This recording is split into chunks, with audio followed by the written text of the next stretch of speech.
وقت گزرتا گیا، پھر وہ لمحے بھی آئے کہ جب حضرت امام حسن کو زہر دیا گیا اور آپ کا کلیجہ کٹ کٹ کے کئی سو حصوں میں باہر آیا۔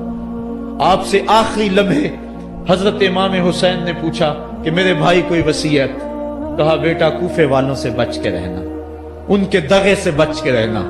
لمحے بیت گئے، 60 ہجری کو یزید تخت نشین ہوا، تخت نشین ہو گیا تھا، لیکن اس نے یہ چاہا کہ حضرت امام حسین رضی اللہ تعالی عنہ میرے لیے بیعت کر دیں، اور اس نے مدینے کے گورنر ولید بن عقبہ کو خط لکھا، اور خط کا مضمون یہ تھا کہ امام حسین کو بلاؤ اور میرے لیے بیعت لو، اور اگر وہ بیعت نہیں دیتے تو اس خط کے جواب کے ساتھ ان کا سر بھیج دو۔ ولید بن عتبہ محب اہل بیت تھا، اس نے رات کی کافی تاریکی کے اندر حضرت امام حسین رضی اللہ تعالیٰ عنہ کو پیغام بھیجا۔ حضرت امام حسین نے حضرت عبداللہ ابن زبیر سے مشورہ کیا، انہوں نے کہا اس وقت گورنر کا بلانا خیر نہیں، صبح جائیں گے۔ آپ فرمایا نہیں میں بھی جاتا ہوں۔ کچھ سواروں کو ساتھ لیا، کہا تم باہر کھڑے ہو جانا دارالامارت کے، اگر میں آواز دوں تو تم دوارے پھلانگ کے اندر آ جانا۔ ولید بن عتبہ کے پاس امام حسین پہنچے، آپ نے کہا کہ سناؤ کیا معاملہ ہے؟ تو اس نے کہا کہ یہ خط ہے جو یزید نے بھیجا ہے۔ آپ نے فرمایا کہ میں صبح بتاؤں گا۔ ولید بن عتبہ نے کہا ٹھیک ہے۔ امام حسین پلٹنے لگے تو مروان بن حکم جو پاس بیٹھا ہوا تھا گورنر کے، کہنے لگا یہ چلے گئے تو دوبارہ ہاتھ نہیں آئیں گے، اب موقع ہے، اب ان کو پکڑ لو اور ان سے زبردستی بیعت لے لو۔ یہ بات حضرت امام حسین کے کانوں میں پڑی، آپ پلٹے، نیام سے تلوار نکالی، حیدری کچھار سے محمدی شیر نکل آیا، اور حضرت امام حسین رضی اللہ تعالیٰ عنہ نے اس وقت جو جملے کہے، تاریخ کے اوراق کے اندر وہ جملے محفوظ ہیں۔ حضرت امام حسین نے کہا ایھا الامیر، اے امیر تو جانتا نہیں ہم کون ہیں؟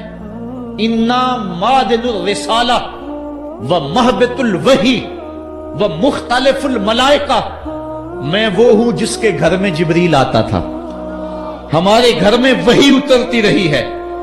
وَيَزِيدُ بْنُ الْمُعَاوِيَةِ رَجُلٌ فَاسِقٌ فَاجِرٌ قَاتِلُ النَّفْسِ مُعْلِنٌ بِالْفِسْقِ شَارِبُ الْخَمْرِ وَمِثْلُنَا لَا يُبَايِعُ، کہا اور یزید شرابی ہے، یزید مسلمانوں کا قاتل ہے، یزید فاسق مولن ہے، اے امیر میرے جیسا شخص چھپ کر بیعت نہیں کر سکتا۔ اللہ اکبر۔ حضرت امام حسین نے جب یہ بات کہی، جو باہر لوگ کھڑے تھے وہ بھی چاقو چوبند ہو گئے۔ اس نے کہا حضور آپ جائیے۔ مروان مشورے دیتا رہا، لیکن حضرت امام حسین کو گورنر مدینہ نے کہا کہ آپ جائیے۔ حضرت امام حسین رضی اللہ تعالیٰ عنہ واپس پلٹے۔ حضرت امام حسین کی ہمشیرہ سیدہ زینب انتظار کر رہی تھی بھائی کا۔ پوچھا کیا ماجرا ہے؟ کہا حالات بگڑ گئے، اب ہمارا مدینے میں رہنا محال ہے، صبح سحری سے قبل شہر مدینہ چھوڑ دیں۔ اللہ اکبر، ورنہ ہمارے خون سے نبی کا حرم لالا زار بنے گا۔ حضرت امام حمام رضی اللہ تعالیٰ عنہ نے اہل بیت کی مشاورت سے یہ فیصلہ کر لیا۔ کجاوے کسے جانے لگے، سامان تیار ہو گیا۔ حضرت محمد بن حنفیہ کو کہا کہ تم یہاں رہو اور تم خبر پہنچانا کہ پیچھے کیا ماجرے ہوتے ہیں، اور مکے کی طرف میں سفر کر رہا ہوں۔ کہانی لمبی ہو رہی ہے اور وقت کے دامن میں اتنی گنجائش نہیں ہے کہ پھر کس طرح شہر مدینہ چھوڑا ہوگا۔ حاجی جاتے ہیں 8 دن اور 8 دن کے بعد مدینہ چھوڑتے ہیں۔ ان سے کوئی پوچھو کہ مدینہ چھوڑنا کتنا مشکل ہے۔ وہ کیا کسی حاجی کو لوگ مبارک دے رہے تھے؟ اس نے کہا تھا مبارک دے رہے ہو دوستو حج و زیارت کی، میرا غم بھی تو دیکھو، میں مدینہ چھوڑ آیا ہوں۔ جو 8 دن مدینہ رہتا ہے اس سے مدینہ چھوڑا نہیں جاتا جس کی ولادت مدینے میں ہوئی، جو کھیلتا تھا تو مدینے کی گلیوں میں، جس کے گھر کا دروازہ مسجد نبوی میں کھلتا تھا، اس حسین کو مدینہ چھوڑنا قیامت ہوگی۔ شہر مدینہ چھوڑا، حضرت امام حسین رضی اللہ تعالیٰ عنہ مکہ المکرمہ پہنچے، وہاں رمضان گزرا، حالات وہاں بھی بگڑتے گئے، مسلسل خط آتے رہے کوفے سے۔ کہانی طویل ہے۔ 8 ذو الحج کو حضرت امام حسین رضی اللہ تعالی عنہ کوفے کی طرف عازم سفر ہوئے۔ حضرت عبداللہ ابن عمر، عبداللہ ابن عباس رضی اللہ تعالی عنہما اور دیگر صحابی ہاتھ جوڑ کے کھڑے ہو گئے، بلکہ حضرت عبداللہ ابن عباس نے تو یہاں تک کہہ دیا کہ میں دیکھ رہا ہوں کہ وہاں تمہیں شہید کیا جائے گا، آپ اگر ضرور جاتے ہیں تو ان بچوں کو چھوڑ دیں۔ حضرت امام حسین فرماتے میرے غم گسارو، میرے پیارو مجھ کو نہ روکو، مجھ کو جانے دو، مجھے نانے کے دین کی ڈوبتی کشتی بچانے دو۔ میں جاتا ہوں کہ دنیا پر وفا کا نام رہ جائے، میں رہوں نہ رہوں پر عظمت اسلام رہ جائے۔ میں نہیں جاتا تو نبی کے گھر کی آن جاتی ہے، لوگوں تمہارا دین جاتا ہے، میری غیرت ایمان جاتی ہے۔ کہا مجھے جانا ہوگا۔ 8 ذو الحج کو لوگ کعبہ کی طرف آ رہے ہیں اور کعبہ دلہن کی طرح سنورا ہوا ہے، طواف کرنے والوں کا جھرمٹ ہے، حاجی حج کرنے آ رہے ہیں، لیکن حضرت امام حمام کسی اور حج کی تیاری کر رہے ہیں۔ کسی نے کہا حج تو کر جائیں، اتنی مرتبہ مدینے سے پیدل چل کے آئے اور آج تو مکہ المکرمہ میں موجود ہے۔ کہا پیچھے ہٹو، جو حج میں کرنے جا رہا ہوں وہ انوکھا ہوگا، وہ نرالا ہوگا، تم بھی طواف کرو گے، میں بھی طواف کروں گا، تم طواف کعبۃ اللہ کا کرو گے اور میں خیموں کا طواف کروں گا۔ ایک حج تمہارا ہے، ایک حج میرا ہے، تم بوسے لوگے کس کے حجر اسود کے، میں اپنے فرزند کا منہ چوموں گا۔